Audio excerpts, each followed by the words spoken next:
మాట్లాడి ఇక్కడ ఒక పాయింట్ చెప్పాల్సింది ఏంటంటే అసలు ఎన్డీఎస్ఏ ఏర్పడ్డప్పుడు ఉత్తమ్ కుమార్ రెడ్డి ఎంపీగా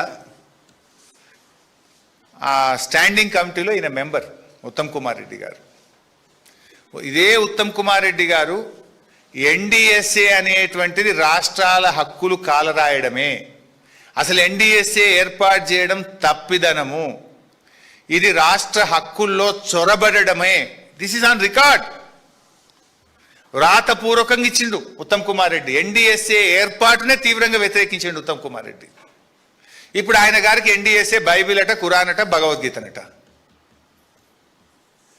ఇన్ఫ్యాక్ట్ దిస్ ఎన్డీఎస్ఏ సరే నువ్వు అన్న కూడా 2022లోనే వచ్చింది.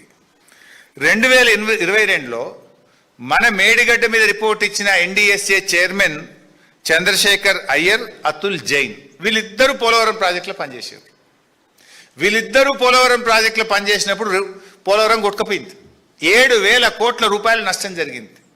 డేట్లు కూడా చెప్తా. 2022లో ఎన్డీఎస్ఏ వచ్చిన తర్వాత డౌన్ స్ట్రీమ్ కాపర్ డ్యామ్ కొట్టుకుపోయింది, డయాఫ్రేమ్ వాల్ కొట్టుకుపోయింది, functional failure of upstream coffer dam కొట్టుకుపోయింది, scouring of dump hill bund at spillway and approach channel restoration 1000 కోట్ల రూపాయల నష్టం జరిగింది, slope failure of spilling channel, failure of spoil banks ఇది 500 కోట్ల నష్టం జరిగింది, dewatering charges for failure of both coffer dams 500 కోట్ల డ్యామేజ్ నష్టం జరిగింది, damage of failures of guide bund on spillway 350 కోట్ల నష్టం జరిగింది. మొన్న latest 15 August 2025 failure of upstream coffer dam ఇన్నిసార్లు కొట్టుకుపోయింది. వీడికి ఎన్డీఎస్ఏ ఎందుకు పోదు? తెలంగాణలో మేడిగడ్డకు నష్టం జరిగితే 3 రోజులకు వచ్చింది ఎన్డీఎస్ఏ. ఇక్కడ 3 ఏళ్ళైనా పోతలేదు. 2022లో మీరు ఏర్పడ్డారు, ఇవాళ 2026, 4 ఏళ్ళైంది. 4 ఏళ్ళైనా ఎందుకు ఎన్డీఎస్ఏ పోతలేదు వీడికి? మరి గమ్మత్ ఏంటంటే కట్టింది మీరే, ఎన్డీఎస్ఏను హెడ్ చేస్తున్నది మీరే.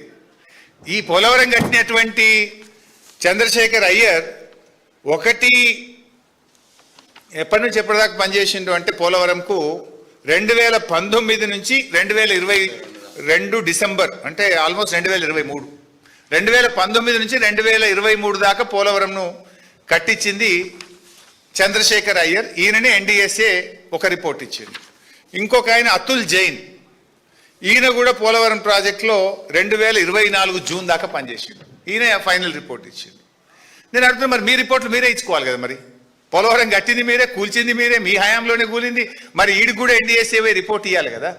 అంటే రాజకీయ ఇక్కడనేమో మీరు 7,000 కోట్ల నష్టం జరిగితే సైలెంట్గా మరమ్మతులు చేసుకుంటున్నారు, ఫటాఫట్ పని చేసుకుంటున్నారు, పోలవరాన్ని ముందుకు తీసుకుపోతున్నారు.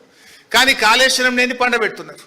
మేడిగడ్డ మరమ్మతు చేయకుండా మీరు కాంగ్రెస్ బీజేపీలు కుమ్మక్కై ఇవాళ పగా ప్రతీకారం తీసుకొని తెలంగాణ రైతు ప్రయోజనాలను, రాష్ట్ర ప్రయోజనాలను దెబ్బతీసే ప్రయత్నం చేస్తున్నారు.